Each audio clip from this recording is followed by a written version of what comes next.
everyone. I'm back. I'm Sukrita, and we're next going to be joined by Marianna Tessel, the Chief Technology Officer at Intuit. She'll be joined in conversation with Rocio Montes, who is a software engineer, staff software engineer. Together, they both Intuit Girl Geeks will share how Intuit is tapping into its engineering community to advance the company's mission to power more than 50 million consumers, self-employed, and small businesses around the world. So go ahead and get started. I can't wait to hear. Hi, everybody. Hi, everybody. First of all, I think Rocio and I will introduce ourselves a little bit more. Maybe I'll start, Rocio. What do you think? Yeah, go ahead. So I'm actually a software engineer in my background. I started my career in Israel, in the Israeli military. So ask me later on about, how it was like being a captain in the army there. It was a lot of fun. After my military service, I actually came to the US, to the Silicon Valley, because that's where all the cool kids that were working on engineering were. And, I worked here in a variety of companies, starting from General Magic. You should look at, there's a documentary about the company. It was a really interesting company. Ariba, VMware, and Docker. I joined Intuit about 2.5 years ago, and about a little over a year ago, I became the CTO of Intuit. I'm having a lot of fun at this role. And this is how I met Rocio. Rocio. Hi, everyone. My name is Rocio Montes, and I am a staff software engineer. I started my career at Intuit working on TurboTax, specifically on the electronic filing engine. Then I moved on to Turbo, where I did some front-end and mobile development. And now, in my current role, I lead open source and inner source efforts at Intuit. So I create tooling, processes, and automation to make these two initiatives successful at Intuit, and to enable our engineers to participate in the open source community. Which brings us here. Marianna, I know that you're very passionate about open source.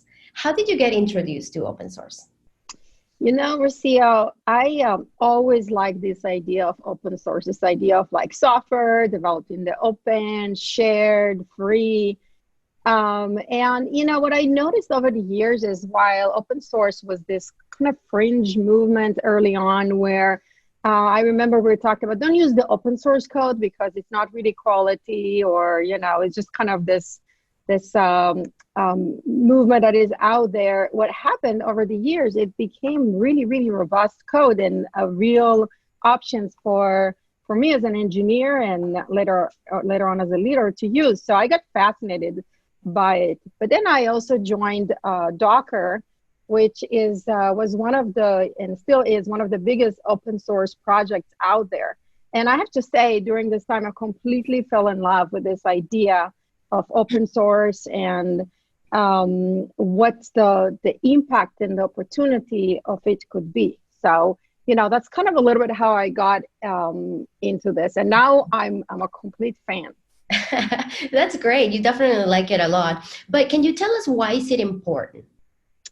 I think open source is super important for many, many reasons. And it's important to understand that it's important to both companies as well as developers themselves, you as individuals. It's important for you as well. For employees, you can contribute to open source. You can learn a lot of new software this way. And it's actually a great way to work on something you're passionate about and boost your resume. I've seen a lot of developers starting their careers in open source and getting their ground in like open source. Then later on, they actually can show, even though they might not even have work experience, they can show a lot of resume experience with their open source contributions, and they can become known and really be part of the community. There is also this, I think as engineers, you always want to have this impact. And one of the nice things about the open source is this very lasting impact on software. It's always there, it's open, and it's not bound within one company. So it's super great way for you to learn to expand your experience and also to get known sometimes. Absolutely. So you've mentioned why it's important for individuals, but why do you think it's important for companies to focus on open source? Rocio, that's like an excellent question because a lot of companies don't understand that. They don't understand the importance of open source for them, but I think it is super, super critical. First of all, one thing to understand, remember when I said that open source used to be this kind of more on the fringe and things that were like out there? Today, open source is actually where a lot of the innovation is happening and a lot of new things start from open source. So you can get some of the most robust and the most advanced code from open source. And it used to be that the code in open source wasn't necessarily super high quality because there wasn't a company behind it. But today that is actually not true. This is one of the most high quality code because a lot of companies contribute to it and they actually harden the code. So you can find very innovative and very high quality code. And then obviously as a company, when you consume open source, you're not really attached to a vendor and you can take and evolve your the code that you use in the way you want and be kind of more in control of what you use and control of your destiny. So it is actually really, really good this way. But then, you know, there's other benefits. From a talent point of view, you boost your image as a company when you're involved in open source. And, you know, you boost your reputation. Then when you hire people, if you use open source components, you immediately get people that are qualified to work at your own code base because they might know already, you know, GraphQL or Kubernetes or whatever technologies are out there. You don't need to train them because they already know. And like I said, like you can hire people this way and you boost your reputation. The last thing that is kind of really, really cool is that companies should consider open source things themselves. And what it does, it actually give your software longevity as well. It means that it's out there in the communities and others are going to help evolve the code. So that's super other great attribute of having an open source software. You know, Rocio, some companies actually make a business out of open source. And like I said, I have some background in a company like that, but that's a whole different business. So I'm not going to talk about that. Okay, but let's go one level down to actually talk about what does it really mean to participate in open source?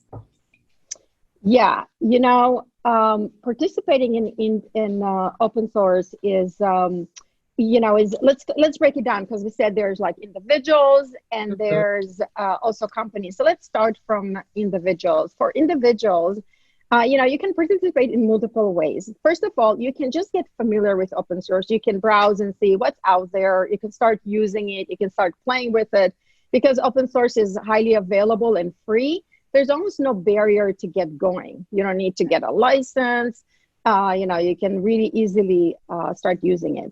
So also, I highly recommend to people to get comfortable contributing to open source and say, oh, I have something here I can start working on. You can start from something super small and increase your contribution.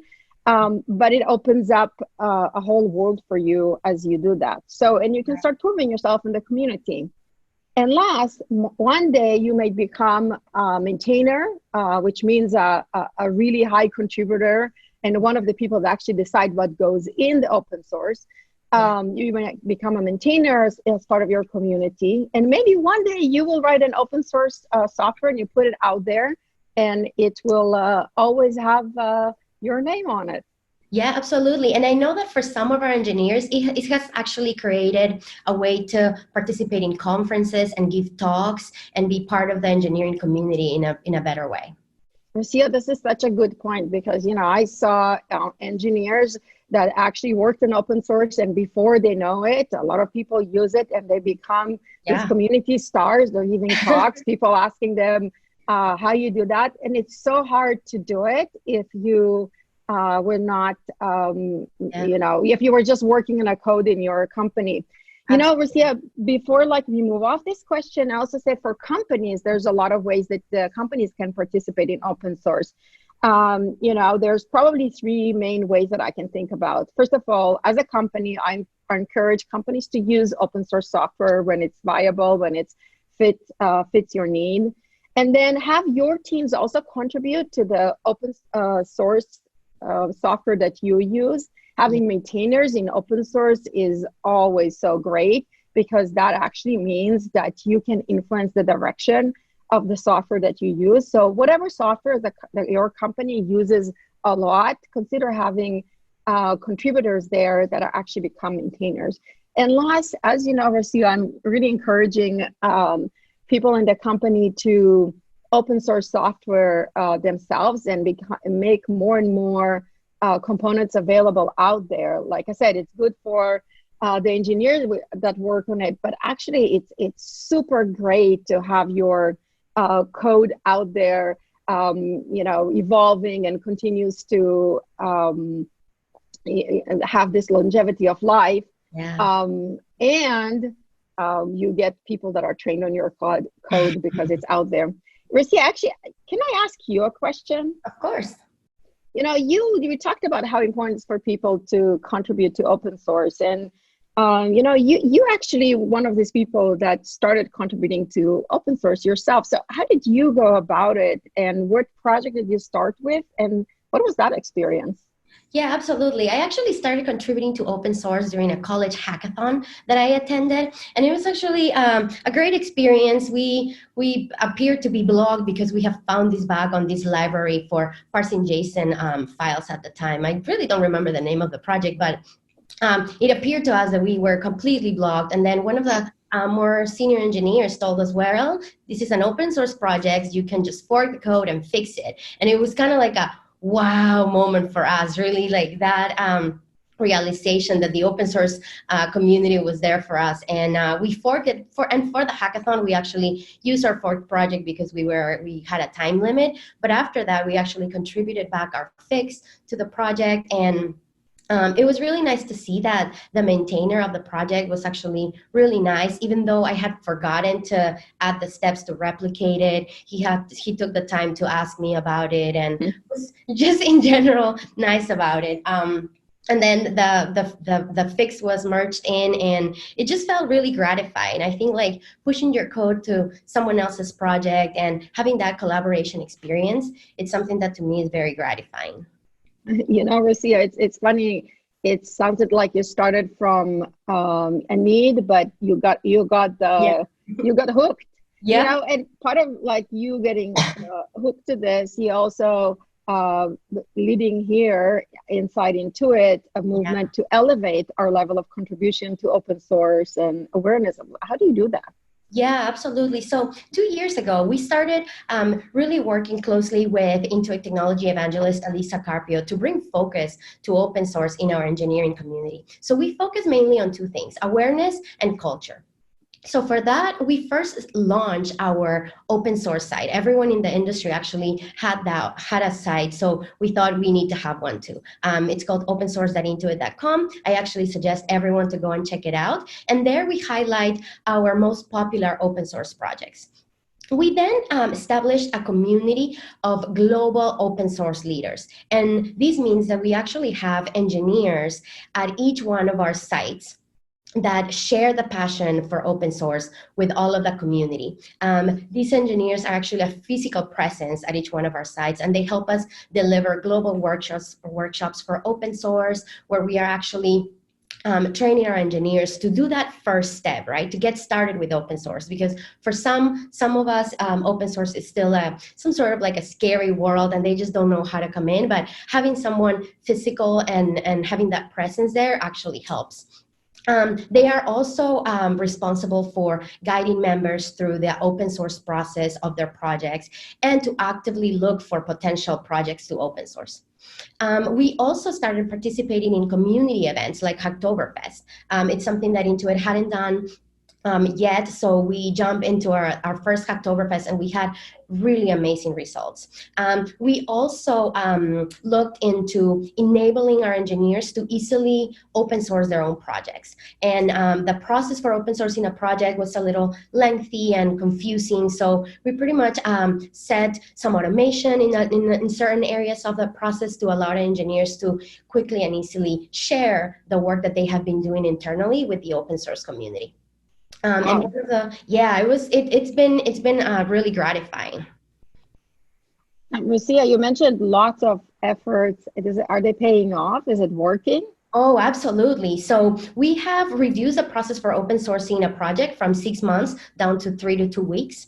And we have actually, as a direct result of that, we quadruple the amount of open source projects. We now have 112 open source projects at our public organization on GitHub. And something really amazing for us is that we didn't have any women-led open source projects, and we now have 3 of them, and that's an amazing win for us. Yeah. And then Intuit started getting recognized for speaking engagements. We are now going to be participating at Grace Hopper as Open Source Day co-chairs and Open Source Track leaders.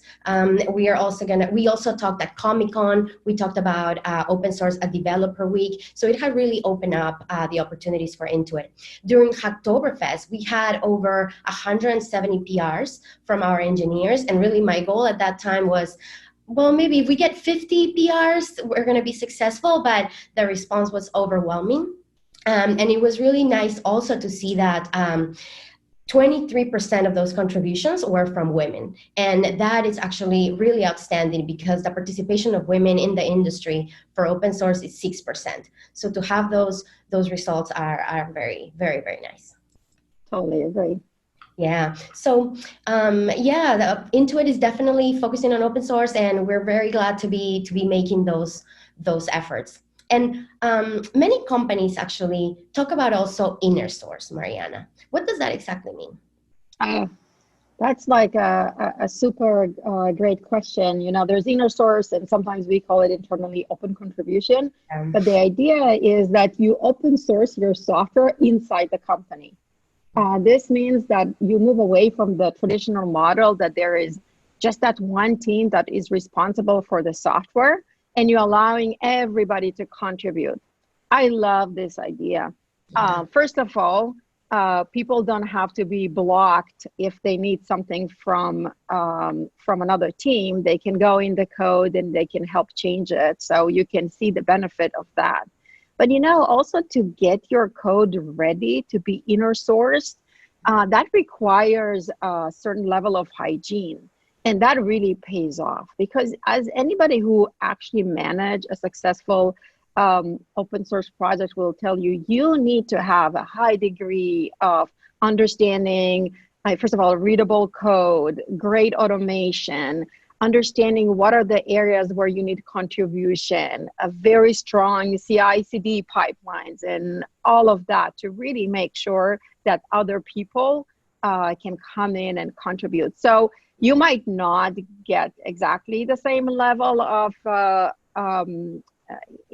rigor that you will get of managing an external community, but it does require you to elevate your code hygiene quite a bit. And like I said, it has the benefit of people coming in and helping you on something you need. You can put the issues out there and let other people in the company join, or when they need something from you, they can just join the party versus put it on some requirement list and make it through rounds and rounds of internal back and forth until it makes itself in. Yeah, and extra meetings and just conversations that are not needed. We should definitely communicate through code. Totally. So that's great to hear. So now going back to open source, what are your favorite open source projects these days? You know, there's so many, but let me mention a few that are a little bit more in the infrastructure realm. You know, as you know, I came from infrastructure, spent time at VMware and Docker, so I tend to really know what's going on in that space and gravitate to it. I still love Docker and this whole notion of containers. So if you haven't started using it in your company, please do. And Kubernetes is clearly the way to became the way to orchestrate containers. So that's, again, a wonderful tool. And since I mentioned these two tools, I will remiss not to mention Argo, which is an Intuit tool that we open sourced. It's actually a set of Kubernetes native tools, and it is help you run and manage your jobs and applications. It is used by over 100 companies, including companies such as Google, Tesla, et cetera. So it really became an amazing tool. We're very proud of it. We have other open source projects as well. I also like what's going on with observability these days, and you look at projects such Open Telemetry, and we're very curious about them. And AI is another space that, as it's evolving, it's good to see that there's a lot of evolution of it that is actually open sourced. And a good famous example is, of course, TensorFlow, but also Sparks. Apache Spark has some very interesting ways that it brings help for like AI jobs. So I recommend people take a look at them. And again, there's a lot of good lists out there of open source projects, but go browse, go to GitHub, go to other places and get yourself familiar with open source. Awesome. That's great advice. And open source at intuit.com as well for projects that you can collaborate. Mm-hmm. Totally. Great. I think we're ready now for Q&A. Yes, we are. Mm-hmm. Let me go turn on the lights. Shut up. Okay. Yeah, we've got some great questions. First thing is more of an observation, I think, than a question, but people have called out as a female CTO, there's a female leader in open source in this talk. You must work in a female-friendly engineering culture. Do you want to speak to that? I would like to, first of all, I think obviously our culture is very friendly. We, in general at the company, which makes it super easy and welcoming to be a female CTO. I don't have to justify it or talk about it or apologize it. And I actually don't even think about it. So that's super great. And what I hope to kind of my role in that as well is to make sure that our culture in the company, and particularly in engineering, is super welcoming to women and be a true champion for women. But it's I think it's a very, very friendly culture, and one that really is helping women. Rocio, what do you think? I agree that the culture is very supportive. As a female engineer, I do feel that I can go after any of the goals or any of the goals that I set out to work on, and we always get that support. Mm-hmm. That's great. As you all know, there's like a lower percentage of women typically in contributing to open source. What do you think might be the reason behind it? Do you feel like there's just like a lack of accessibility, or there's like a lack of awareness? Where do you think, in your experience, are the variety of reasons that may or may not have contributed to this lack of diversity in open source? I think that open source could be a little bit, as Rocio described her own experience, it could be a little bit intimidating. It does feel like you walk in a community of strangers and you're starting to contribute your code and you don't necessarily know the people. So that's there's I recommend people first, I totally agree. We need to increase the awareness of open source, and that's important. But also, let's not be afraid of contributing, and let's have women actually take over open source. I think it works. Women are really natural community builders. So we're actually going to see increased level of collaboration in the community. And, just like any other community, there's also not everything is great in open source and the way the community sometimes behaves. But, you can always flag that and it gets addressed. but like it's super welcoming environment, and don't be afraid of it. Tiptoe in, go in, and you can really start flourishing in it as something. So I really encourage people to get more awareness, and then actually not to be afraid to start, and then it will become a lot less foreign once you do. Yeah, and to add to that, there are, I think that when we started seeing the projects coming on from female engineers to open source their projects, I think that created like a chain effect, seeing one woman do it and then the other ones actually like follow because they see that representation in the community. So I think that, looking into open source projects that are from women maybe, or just going to a meetup where people are focusing on open source will get you that security and that community feeling that will encourage you to keep going and participating in open source. That's great advice. If there's anything you want to take away from this talk, be fearless, go ahead and contribute. It's actually not that scary of an environment, it sounds like. So go ahead and, get out there in the open source world. Yeah. The next question we have is about, how if you want to contribute, but the company might have policies against it, there seems to be a lot of draconian contracts when you're an employee, right? Like, so what advice do you have there? Every companies have their own policies for open source contribution, and when you're in a company, it's important for you to understand the specific policies. Sorry, my earphone is falling.